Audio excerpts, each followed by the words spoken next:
Okay, hello again.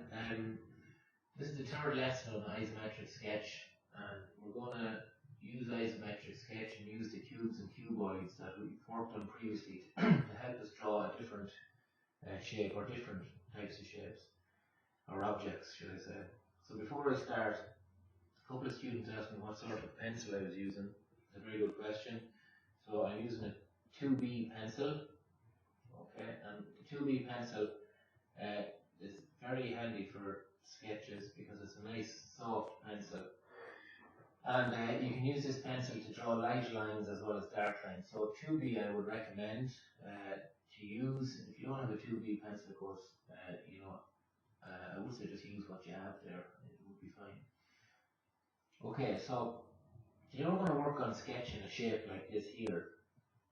Okay, so you can see that in this sketch I've added in a little bit of shadow as well, a little bit of shading, something we've worked on in some of the first lessons. Now, this shape, I suppose you could say it's maybe a door wedge or something like that, whatever it looks like, but it has this sloping surface on it here. Now, the technique we're going to use to draw this object is called crating. So we're going to use crating to build up this object. Okay. So crating involves sketching the outline crate or box that this object would be enclosed in. So if you can imagine what this wedge looks like before this piece here has been cut away from it, if you like. So it would have been a cuboid. Okay, so the first thing we're going to do is we're going to draw the cuboid that will enclose this finished object. So to do that, we're going to start off again with our principal axis. So the vertical line of the principal axis needs to represent the height, and then we have two lines at 30 degrees representing length and depth. Okay, so I'm going to start by sketching down here. So the height of this object, I'd say is about that, roughly that height. Okay. Now, I will say before we go any further, I am going to draw this cuboid using the principal axis nice and light to start off with. So don't lean too heavy on your pencil. Draw it nice and light, and when we're finished the sketch, hopefully the parts of this crate will fade into the background. Okay, or you could open up. Alright, so vertical line, I need to draw a line now at 30 degrees towards the right, and that's representing the length of the wedge. Okay, and then I'm going to draw a line 30 degrees towards the left, and this is representing depth. Okay, so I think that looks about right. Maybe that line should be a little bit longer. I'll maybe lengthen this one a little bit as well. Okay, so that's my principal axis. I'll zoom in a little bit, hopefully you can see that okay. So we're starting off with the principal axis again. Okay, now I want to make a cuboid out of this. So I'm going to come down here to the end of this line, drawn at 30 degrees, and I'm going to draw another vertical line. And remember, this can be tricky. Make sure that this line is vertical. And this line has to be the same length as that line. I'm going to do the same over here. So a vertical line. Okay, need to go a bit longer. And this line should be the same length as that one and that one. I'm going to join the tops of these now, like we've done before. Alright, so this line must be parallel to that line. Now you can see here that I didn't just quite match up with that vertical line. I'm not too worried about that. I can just add in a little bit after, that's fine. Same thing over here. The line drawn at 30 degrees. Okay, to join the top right vertical line to the top down. Okay. Okay, next thing I need to do is I'm going to draw in this the very back edge here. So 30 degrees, and that line needs to be the same length as this one. Okay? Because they're the principles of the lengths of the edges of the cuboid. So this length should be the same as that length. And then finishing off the cuboid, we're drawing in that back edge there. Okay? So that's the cuboid drawn nice and light. Remember, to successfully draw an object in isometric, if you can ensure that these lines are parallel to each other, then it's going to look good. Okay, so vertical lines parallel, lines at 30 degrees parallel to each other as well. So parallel, parallel, parallel. Okay, now, so if you look at this, it doesn't look like the wedge yet, so we need to remove part of this cuboid to make it look more like this wedge. So, first thing I'm going to do is, I'm going to have a look at this height here. So, from the bottom to this line, okay? And I'm going to take that height and I'm going to carefully mark it off here on this vertical edge of my cuboid. So the length of that line goes from there to there. Now I want to mark off that height over here as well. So that will help me draw in this line. So we're about here somewhere. Okay. Okay, the next thing I want to do is I'm going to take this distance either from the front of the crate to here or from the back of the crate to this point. So I'm going to say about there somewhere. Okay? And of course I need to mark it off at the back as well. So back here. Alright, put there somewhere. Okay? Now I might need to move this aside. That may not be in the right place, but we'll check that afterwards. Now, next thing I'm going to do is I'm going to draw in this line. This line that I'm about to draw needs to be parallel to that bottom line, as you can see here. Okay? So I'm going to carefully draw that line in now. Alright? Now you can see I'm sort of feathering my pencil back and forward just to try and get that line exactly parallel to the one underneath. Okay, and you can see that it didn't just exactly match up at this point, but I'm not too worried about that. It is a freehand sketch, so these are guide points for me. I'm going to draw this diagonal line next. Okay, so going from there, a straight diagonal line joining this point to that point. I'm still drawing these light at the moment because I want to make sure I can get them in the right place before I heavy them in. So second last line I need to draw now from here over to the other side of the crate, like that. Okay. And then the last line I'm going to draw is this diagonal line here. Okay, on the very back side. And that goes from down there up there like that. Okay. Alright, so that's not looking too bad.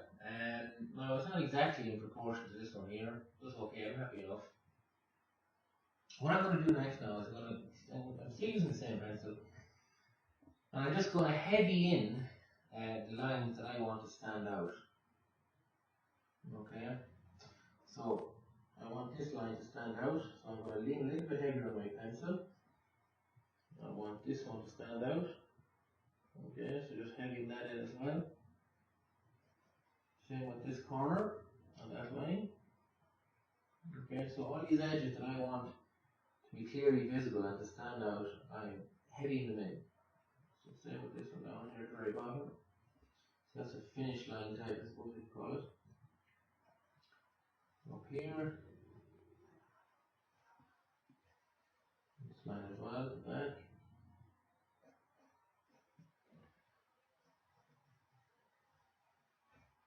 There and there. Okay. So that's the wedge drawn. Alright. So it's important to everybody that this line is this diagonal line is parallel to that diagonal line. 1, 2, 3, 4. These 4 lines should be parallel to each other as well. Now mine are not perfectly parallel, but again it is a freehand isometric sketch. And the more you can get these lines parallel to each other, the better it's going to look. Okay, so you can see that this part of the crate has been left. This is from the initial drawing. So that was drawn or sketched nice and light. You don't need to rub it out. You can if you like. I'm not too fussed about that. If you draw those nice and light, they should just fade into the background. Okay, but if you wish, you can move them up. Okay, last thing I'm going to do is something at the very start. I'm going to add a little bit of shading and shadow to this sketch. So if we say that there is a light source maybe shining on this object from maybe up, up here somewhere. Okay, so that's our source of light that's shining down here. So all surfaces on this side will be light, and of course on the opposite side for the light source it will going to be dark. So I'm going to start off by shading this side here. I'm still using the same pencil. So down here at the bottom of this edge, I'm just going to shade it, and this is going to be the darkest area, so I'll shade this in nice and dark. Okay.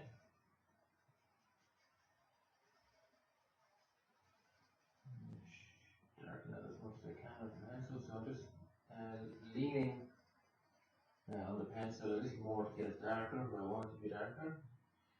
So it's going to be dark all up along this edge here, like that. Okay, and the closer I get to the top of this object, the lighter the shadow is going to get. Sorry, the shading is going to get, excuse me. Okay, so I'm just lightening off ever so slightly with the pencil as I get towards the top of the object. Like that. Okay, so that's that side done. Some people like to use their finger to blend that in, like that. If you want to do that, that's fine. Okay, so just taking around all these corners, and I'm just going to bring this shading across the other side of the object, like that. Okay, so this one is just as dark here, on this side. And again, lighten it off as it goes towards the top, like that. Okay, the very last thing we need to do is we need to add a little shadow. So the light source is coming from here, so what I'm going to do is I'm just going to draw roughly a line, parallel to this arrow that I've drawn out here, like that. And then line here the same, and a line from that corner. Okay. So I'm going to draw another light line parallel to the edge of the object, like that. And that's roughly where my shadow is going to be. Okay, so again, shadow nice and dark towards the bottom of the object, like that, leaning on the pencil. And what I like to do is leave a little gap, a little light line along here, along the bottom edge, just so you can see the edge. Okay, so nice and dark, and it comes out towards us, like that. Shading all these sides.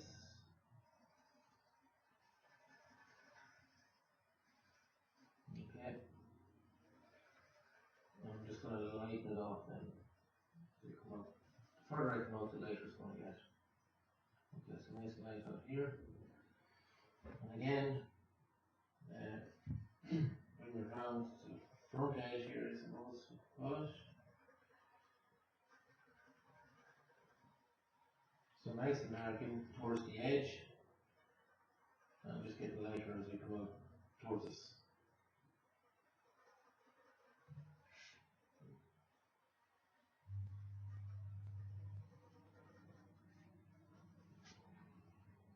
Okay, and again, if you want to just carefully blend that in with your finger, you can. That's one of the things about using a soft pencil. It's easy to actually blend it in with your finger, believe it or not, like so. Okay, like that. Okay, so you can create a nice shadow effect from that, if you wish.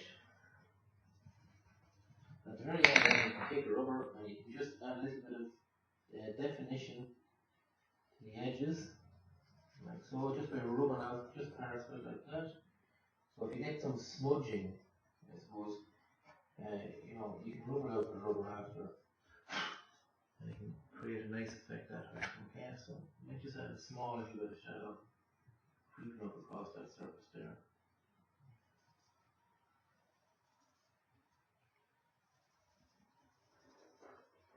Alright, so that is our wedge in isometric using a creating technique. Okay, so have a go at that, and I'll talk to you again soon.